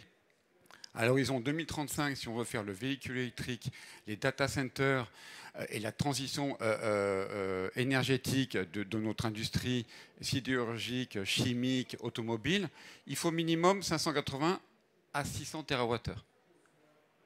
Donc ça veut dire quoi? Ça veut dire qu'en solaire, si on fait la moitié de la trajectoire, c'est à peu près 45 gigas de solaire. 45 gigas de solaire, c'est 150 000 hectares d'ici 2035. 150 000 hectares en France, on a 29 millions d'hectares de surface agricole utile. Si on en fait donc 150 ou 200 000, c'est moins de 1%, c'est 0,8% de la SAU. Alors, pourquoi je vous dis ça? Parce que j'entends les histoires de moutons, j'entends les histoires de grands projets, j'entends les histoires de partage de la valeur. Qu'est-ce que c'est la valeur? En fait, la valeur, c'est dans l'énergie, c'est au moment où on connecte un projet au réseau, vous l'avez dit, faut-il avoir du réseau, et qu'on trouve un client. Comment on trouve un client? En fait, on trouve un client si l'industriel est là, si le data center est là, si le particulier est là pour charger sa voiture, et si le prix qu'on va proposer n'est pas compétitif, on n'est pas raccordé au réseau. On n'a pas de client en face. Et donc, il n'y a pas de valeur. Il n'y a pas d'IFER. Il n'y a pas de modification, d'amélioration du modèle agricole. Je reviens sur les moutons. Un chiffre que vous devez connaître, c'est qu'il y a 20 ans, on était presque autosuffisant pour ce qui concernait la viande de mouton et on va dire toute la filière. Aujourd'hui, je vous donne un chiffre, hein, 60% d'importation. Donc on parle de souveraineté, on parle effectivement de souveraineté énergétique et de souveraineté agricole, mais en fait, l'énergie est au cœur de tout. Et la première chose qu'on demande à l'énergie, c'est 1, d'être disponible, 2, d'être compétitive. Et je vais vous donner un exemple qui est criant, qui date d'hier. L'Allemagne a décidé que pour son industrie automobile, chimique, sidérurgique, dorénavant, le prix serait de 60 € du mégawattheure. 60 €. Alors, ce sera mon mot de conclusion. 60 €, c'est le prix cible qu'on s'est fixé chez France Agri dans nos modélisations financières. Et France Agri, c'est 3 collèges. Un collège agricole, un collège technologique et un collège d'énergéticiens. 60 €, c'est le prix cible et c'est le prix de compétitivité mondiale. Au-dessus de ce prix, on est moins compétitif que l'Allemagne, moins compétitif que la Chine, moins compétitif que les États-Unis. Et le fait générateur, c'est d'être capable de faire des projets agri-PV à 60 € du mégawattheure. Et le dernier élément, pourquoi 60 €? Parce qu'à 60 €, on n'a plus besoin de soutien public. Et je pense que si on doit se poser une question aujourd'hui, et l'association des maires de France et son président cela sont posés, comment on soutient les ENR? En fait, on n'a pas besoin de les soutenir si on est compétitif. Et moi, ce que je veux vous dire, maire de France, c'est qu'avec notamment la prolongation de la loi PER, les zones d'accélération, vous avez un outil fabuleux. Vous avez un outil fabuleux de décider de la politique énergétique de vos territoires. Parce que ces 60 € des projets d'aujourd'hui, presque de demain, c'est les électrons qu'on va fournir à votre imprimeur, au boucher, au boulanger, au carrossier local, à la PME du coin, c'est le gage de sa compétitivité. Alors qu'est-ce que c'est un projet à 60 € du mégawattheure? Est-ce qu'il a besoin de faire 150 hectares? Maintenant, il n'a pas besoin de faire 150 hectares. Si vous nous sollicitez France Agri, on vous expliquera à peu près, avec une grande transparence, un projet à 60 € du mégawattheure, c'est d'une taille à peu près qui va faire 10 à 12 mégas, 10 à 15 mégas, grand maximum. Qu'est-ce que ça veut dire? 20-25 hectares. Et qu'est-ce que c'est 20-25 hectares? C'est un projet qui se discute, ce n'est pas une espèce de mer de panneaux à l'infini, c'est un projet qui s'intègre dans le territoire, c'est un projet forcément qui se discute avec la commune et qui se présente à la commune. C'est un projet, quand il fait 10 ou 15 ou 20 hectares, qui peut plus facilement s'intégrer, il a besoin d'être caché derrière des haies. Pourquoi on le cacherait derrière des haies? On a suffisamment aujourd'hui en France de forêts, de haies, etc. pour pouvoir intégrer un projet agri-photovoltaïque. Est-ce qu'en France, on est un territoire où il n'y a que des plaines sans arbres? Non. Et chez France Agri, on défend cette vision de projet à taille humaine, parce que quand on fait des projets qui font 10, 15, 20 hectares, en fait, sur un territoire, on peut en faire plusieurs. On peut toucher plusieurs agriculteurs. On peut toucher plusieurs agriculteurs qui vont revoir leur modèle. Donc, moi, ce que je peux vous dire, c'est qu'on a tout un tas de documentation sur lesquelles on a travaillé là, depuis 2 ans, depuis la promulgation de la loi APER, sur le partage de la valeur, sur la taille des projets, sur l'intégration des projets d'un point de vue, encore une fois, paysager. Tout est là. Donc moi, je peux entendre la peur parce que c'est nouveau, mais en fait, ce n'est pas nouveau, c'est un défi majeur pour notre société. Et vous, monsieur, madame, mesdames, messieurs les maires, vous êtes au cœur de ça. Parce qu'en fait, ça va se faire dans les territoires. Si ça ne se fait pas dans les territoires, on ne fera pas de véhicules électriques, on ne fera pas de data center, on ne fera pas de transition énergétique de notre industrie. Donc tout est chez vous, et cette énergie-là, excusez-moi, ce sera vraiment mon mot de la fin, il est au début de la transformation de tous les modèles, climatiques, agricoles, industriels, services. Et donc vous êtes au cœur de tout, et je pense que trouver les bons acteurs qui vont savoir vous parler de tout ça, il y en a, on en a chez France Agri, il y en a chez France Renouvelable. Il n'y a pas que des bandits, il y a des acteurs industriels qui ont pour la plupart BPI à leur capital, la Caisse des dépôts et consignations, des grandes banques. Donc ce sont des gens sérieux. Et voilà, ce sera mon mot de la fin. N'oubliez pas que le plus important dans le partage de la valeur, avec tout ce qu'on paye, les IFR, la S3NR, etc., c'est le partage sur la compétitivité du prix de l'énergie. Pas de clients, prix trop cher, pas de clients, pas d'industrialisation, pas de développement économique. C'est ça le premier partage de la valeur. Merci. Merci beaucoup à vous. On comprend très bien comment doit fonctionner cet équilibre, cette recherche d'équilibre que vous faites. Je vais me tourner vers Frédéric Léveillé parce que sur votre territoire, sur cette question de la compétitivité du prix de l'énergie, d'abord vous l'avez précisé tout à l'heure, un mix énergétique important. Vous avez aussi des projets agrivoltaïques stricto sensu et vous êtes posé la question à la fois de la souveraineté énergétique de votre territoire et de la compétitivité également du prix de l'énergie. Oui, en effet. Alors, je vais enchaîner, puisque moi, j'étais plutôt à 2% de la SAU, mais moins de 2%. On voit bien que ce n'est pas une problématique, l'agrivoltaïque, hein, au niveau national. Il faut quand même le rappeler. Il y a un deuxième chiffre que je veux donner, parce qu'on l'oublie souvent. C'est pour ça que j'insiste fréquemment sur énergie et pas sur électricité. L'électricité, aujourd'hui, dans le mix énergétique, c'est 27%. Hein. C'est-à-dire c'est un quart du mix énergétique, c'est uniquement l'électricité. Ça veut dire qu'il y a 3 quarts, ce n'est pas de l'électricité. Donc il faut aussi se poser les bonnes questions. Et si on veut aller vraiment vers de la souveraineté et vers une stratégie territoriale, y compris pour éviter et diminuer de manière drastique les énergies fossiles, il faut se poser les bonnes questions et avoir une vision qui soit une vision globale sur l'ensemble du mix énergétique et pas seulement sur l'électricité.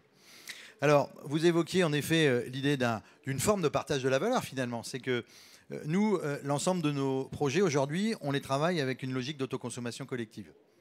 Pourquoi l'autoconsommation collective? Parce que c'est un moyen finalement de permettre aux citoyens d'abord aux entreprises. Nous, on a d'abord ciblé les entreprises, mais aussi les citoyens. Et on est en train de structurer. Donc, on a monté une association qui porte la personne morale organisatrice, puisque c'est une obligation légale. Alors, c'est un peu technique et un peu compliqué, mais je le dis quand même parce que c'est important si on veut vraiment aller vers cette stratégie. On porte la personne morale organisatrice qui ne fait que des échanges d'électrons, qui n'échange pas d'argent, et qui a vocation justement à identifier ce qui peut être produit localement, consommé localement. Avec un certain nombre de réalités et de difficultés. Aujourd'hui, sur chacun des projets, on peut aller jusqu'à 5 mégas. Donc ça veut dire que ça limite. Que ce soit des projets éoliens, que ce soit des projets agrivoltaïques, que ce soit des projets photovoltaïques, etc. On peut aller jusqu'à 5 mégas. L'autre problématique, c'est que sur le biogaz, ça ne marche pas bien encore aujourd'hui, parce que la décorrélation des prix du biogaz n'est pas travaillée au niveau européen, et que ça pose une problématique. Et donc, on est dans une stratégie où l'enjeu, y compris pour la logique de l'acceptabilité sociale sur les territoires, est de savoir si nos citoyens en bénéficient.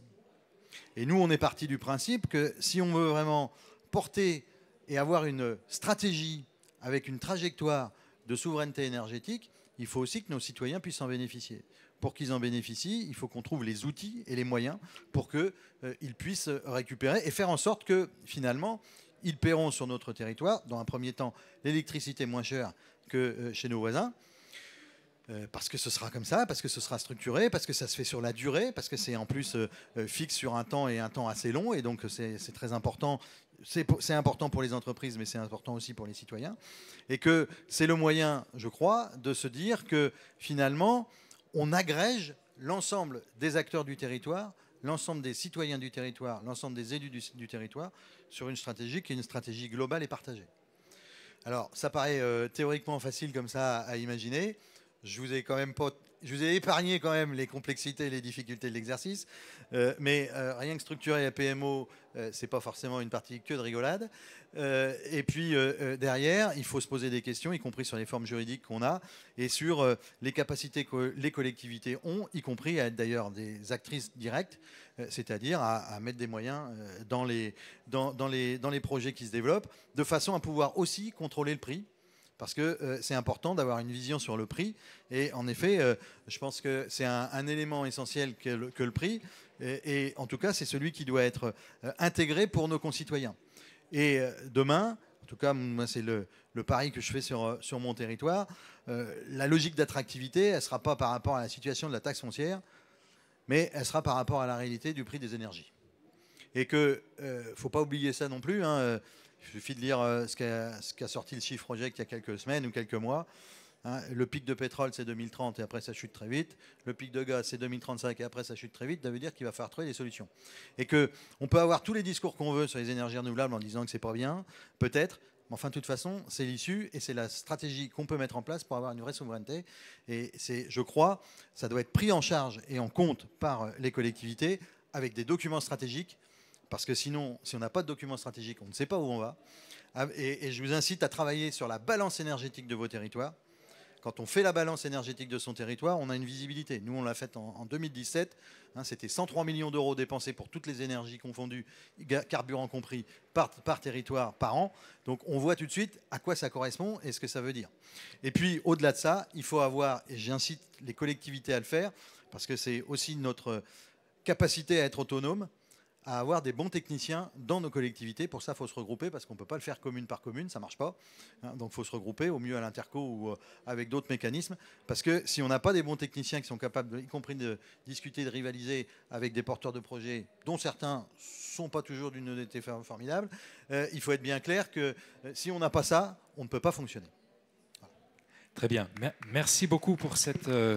expérience extrêmement aboutie. Je vois qu'il y a quelques questions. Il nous reste un tout petit peu de temps, monsieur.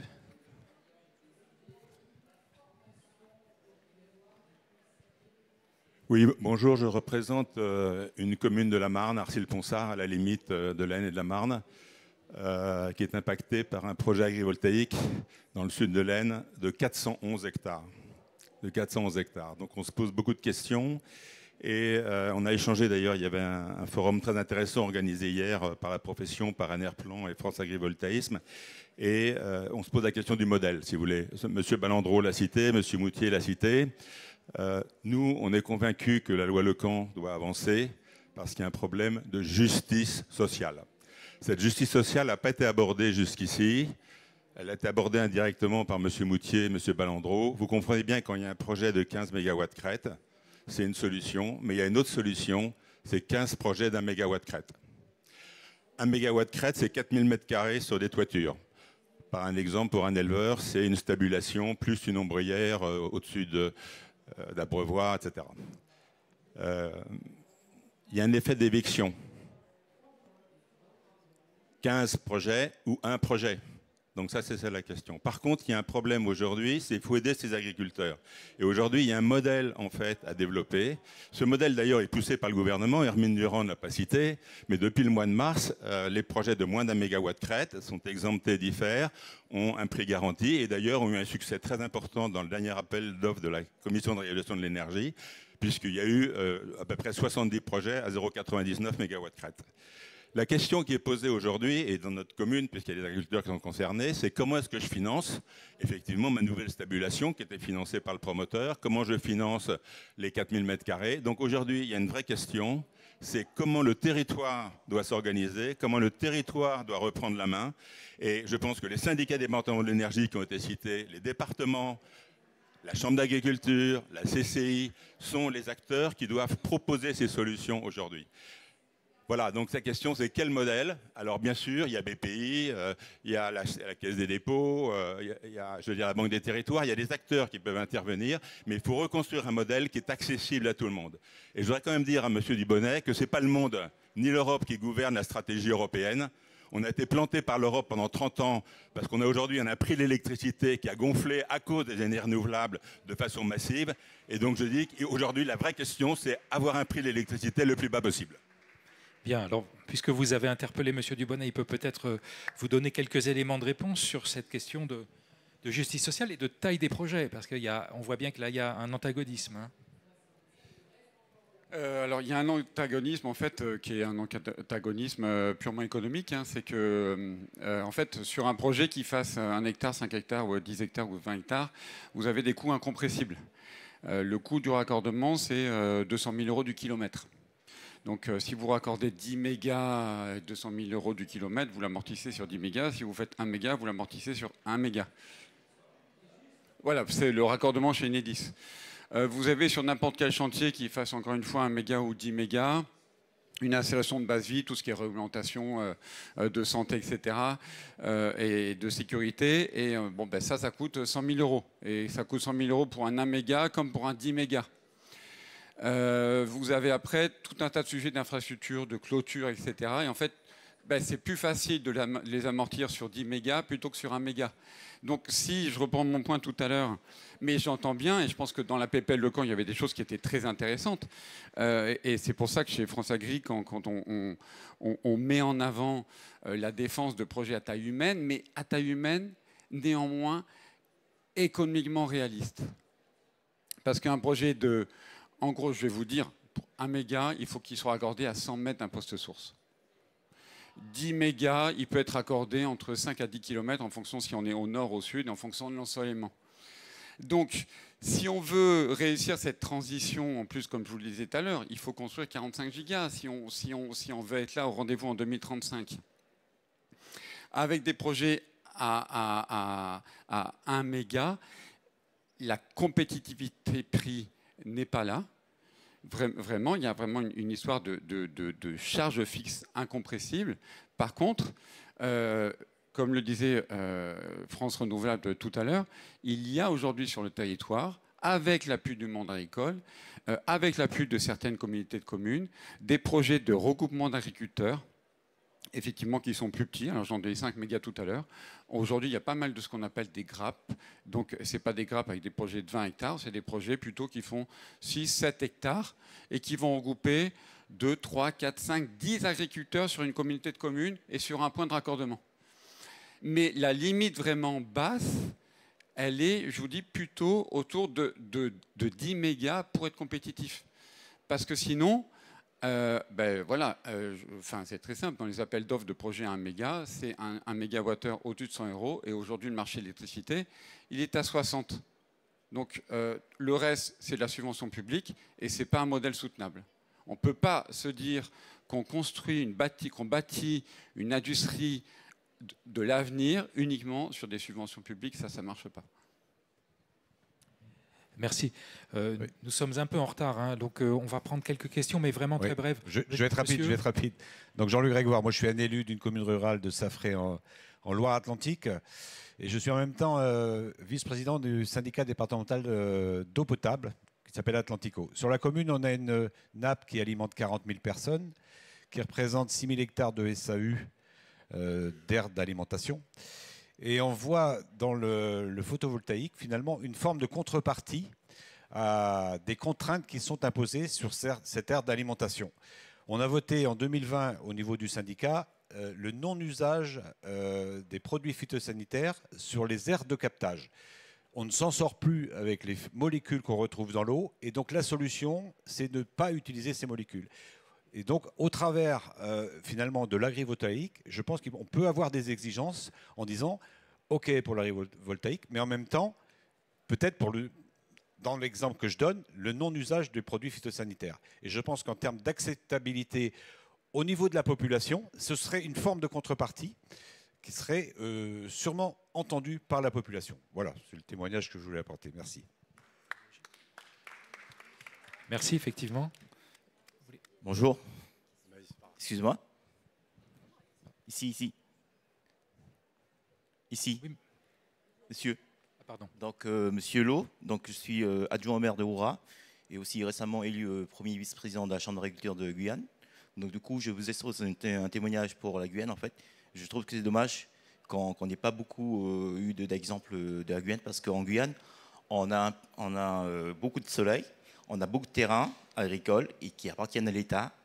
Et il y a eu des projets qui ont été faits sur des photovoltaïques, sur des terrains agricoles, sans passer par les mairies et les chambres, qui ont été faits sans notre consultation. Et en fait, l'histoire fait qu'en fait, en Guyane, on n'a qu'un seul opérateur historique, c'est EDF. Donc ils sont toujours là, il n'y a que eux sur le territoire, on n'a pas de concurrence. Donc du coup, il y a un très très gros enjeu au niveau de l'énergie. Et j'ai l'impression que le photovoltaïque se développe en Guyane de façon chaotique et opportuniste en fait. Donc c'est bizarre, c'est incompréhensible. Et en plus, peut-être erreur de ma part, mais France Abri n'est pas présent en Guyane, hein, je crois. Donc du coup, on n'a aucun lien, aucune organisation vers qui s'est tourné. Pas de syndicat énergie non plus. Donc du coup, comment on fait avec ça en fait? Effectivement. Un mot, juste d'un mot pour répondre. Je vais vous donner mes coordonnées et on va essayer d'organiser des choses avec France Agrivoltaïsme. On a des formations qui sont prêtes, on a tout un tas de choses qui sont prêtes, très pédagogiques, donc je viens vous voir juste après. Voilà, le contact est passé. Monsieur, vous aviez une question également? Une question, oui. Sylvain Griffo, maire de la commune de Melle, dans les Deux-Sèvres, Melle en Poitou, vice-président chargé de l'aménagement. Je viens de prendre une grosse claque en écoutant Monsieur Debonnet. Bien sûr que ce que vous avez dit, c'est génial. C'est l'idéal pour tous les territoires. Moi, sur les 15 à 20 projets qui viennent vers mon territoire, il n'y en a pas un qui respecte une des règles que vous avez dites qui seraient les bonnes règles. Et je pense que le responsable, ils sont tous les deux à côté de vous. France Renouvelable, il faut que vous sortiez les moutons noirs de votre syndicat. Déjà, ça sera beaucoup plus simple sur l'éolien comme sur le reste. Parce qu'en réalité, 3/4 des projets qui sont posés sur notre territoire, c'est des projets qui s'imposent au territoire, qui sont sans dialogue, qui respectent quasiment aucune des règles idéales dont vous avez parlé. Et ensuite, tant que l'État n'aura pas un peu planifié et qu'il ne nous donnera pas les moyens, les territoires ruraux, d'accueillir mieux ces territoires avec des techniciens qui sont formés, avec de l'ingénierie, en fait, on se retrouve à poil. On a des grosses structures carrément en face de nous avec de l'ingénierie à fond. Et nous, on est des petits territoires ruraux sans ingénierie qui subissons les projets et qui devons finir finalement au tribunal. On passe notre argent à aller au tribunal. Donc tant que ce ne sera pas un peu régulé par l'État, que vous ne sortirez pas les moutons noirs, on ne pourra pas aller vers le projet idéal que M. Debonnet nous a explosé. Bien. Oui. Monsieur, la dernière question peut-être. Oui, bonjour, je suis Olivier Mounsami, élu de Port-Louis en Guadeloupe. Alors, à partir de ce que j'ai entendu sur la loi et sur les témoignages d'élus par rapport aux contraintes, aux avantages et aux dérives, Alors, j'ai quelques interrogations. La Guadeloupe, c'est à peine 1800 km², ZNI, donc avec une forte dépendance de l'énergie fossile. Alors, j'aimerais savoir qu'est-ce qui est prévu en termes d'adaptation pour un territoire comme la Guadeloupe, en sachant que par rapport à ce que j'ai dit sur la superficie du territoire, les exploitations agricoles n'ont pas forcément les mêmes superficies que celles que vous avez ici. Donc, ça aura forcément un impact sur ces exploitations photovoltaïques.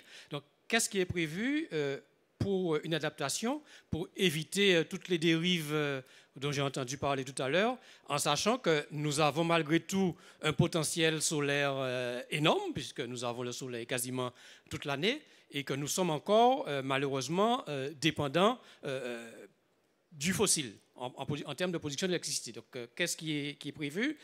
Qu'est-ce qu'on peut envisager pour que ça se fasse dans de bonnes conditions par rapport à toutes les expériences positives ou négatives dont on a entendu parler tout à l'heure. Merci beaucoup. Qui souhaite répondre à cette... Oui, merci de votre témoignage. Je pense que c'est très lié à ce qu'on s'est dit tout à l'heure. On a tout intérêt à un peu capitaliser sur les mauvais cas comme les bons cas pour pouvoir justement tirer des enseignements qui seraient de nature, on va dire, standard, généralisable, et puis bien sûr tenir compte des singularités des territoires, et en particulier le vôtre, pour pouvoir justement essayer de construire les modèles les plus adaptés. Donc là aussi, de la même manière, je pense qu'on a différentes instances de dialogue, des webinaires, du contenu à mettre à votre disposition, et puis bien sûr l'adapter à vos particularités. Et ce que je vous propose, c'est là aussi d'être en contact et de voir comment on peut répondre à vos besoins. Bien, parfait. Merci beaucoup à toutes et à tous. Nous arrivons au terme de cet atelier. Un mot de conclusion peut-être, Frédéric Léveillé, sur ce que vous avez entendu, et vous avez eu beaucoup de réactions de la part des élus qui étaient dans la salle. Conclusion, je pense que ce n'est pas une conclusion définitive. Hein. Il y a encore un peu de cheminement. Je pense que d'abord, c'était important d'avoir cet échange et cette discussion sur le sujet de l'agrivoltaïsme. On voit bien qu'il y a, selon les réalités, selon les situations, des difficultés sur les territoires. Ce qui doit d'ailleurs inciter l'ensemble des territoires à avoir une réflexion globale et cohérente et stratégique. Parce qu'on ne peut pas compter que sur ses voisins, il faut aussi être dans une dynamique collective sur nos territoires, et après il faut définir l'échelle, définir les moyens, définir les possibilités et les opportunités qui peuvent exister. Mais je le dis et je le répète, parce que je pense que quand on fait un sujet sur une thématique relative aux énergies renouvelables, on focalise sur cette thématique, ce qui est légitime et normal. Sauf qu'aujourd'hui, si on veut vraiment sortir de la réalité des énergies fossiles, je rappelle que c'est encore quasi 70% des énergies sur le territoire, il faut avoir une vraie approche qui soit une approche, j'allais dire, multidirectionnelle sur les énergies renouvelables. Et que donc, la notion de mix, elle est indispensable. Nous n'aurons pas les uns et les autres le même mix sur nos territoires, peu importe. Peu importe. L'intérêt, c'est justement de pouvoir l'évaluer, le définir et d'en définir une trajectoire. Et je pense qu'aujourd'hui, sur l'agrivoltaïsme, comme sur les autres sujets liés à l'électricité ou liés à la filière bois ou liés au réseau de chaleur ou liés au biogaz, par exemple, il y a des réflexions à mener qui sont des réflexions globales, que c'est une nécessité pour nos communes, mais que dans le diffus de nos 34 832, je ne sais plus, parce que voilà, ça bouge tout le temps, communes, on voit bien qu'on n'en a pas l'ingénierie, les capacités techniques, et que donc il nous faut nous regrouper. Alors il peut y avoir plusieurs opportunités, vous en avez cité quelques-unes aujourd'hui. L'échelon intercommunal peut être une solution, il peut y avoir une réflexion sur les territoires d'énergie, voilà, peu importe. À la rigueur, peu importe. Ce qu'il faut, c'est avoir une vraie vision territoriale pour que nous soyons dans une stratégie de territoire avec une souveraineté énergétique. Et cette notion de souveraineté énergétique, ce n'est pas seulement une vue de l'esprit, ça doit être une réalité qu'il faut construire, organiser, structurer. Et pour ça, il faut que l'ensemble des élus, l'ensemble des acteurs et l'ensemble des citoyens prennent bien conscience de l'intérêt, de l'enjeu et du sujet qui est un sujet absolument majeur sur le territoire, et pas que en Guyane ou en Guadeloupe, mais partout. Voilà. Merci beaucoup. Le cap est donné. Bien écoutez, il nous reste à remercier tous les participants à cette table ronde, nos deux coprésidents, Joël Balandreau, Frédéric Léveillé, également Hermine Durand de la DGEC, Rachel Baudry de l'ADEME, merci à vous. Je remercie également Philippe Moutier de la communauté de communes du Réolais Sud, Gironde, d'avoir été avec nous, ainsi que Jérôme Almozny de France Renouvelable et Mathieu Debonnet de France Agrivoltaïsme qui nous ont apporté leurs éclairages également. Merci beaucoup à tous. Il est temps tardivement d'aller déjeuner et je vous souhaite une très bonne fin de congrès.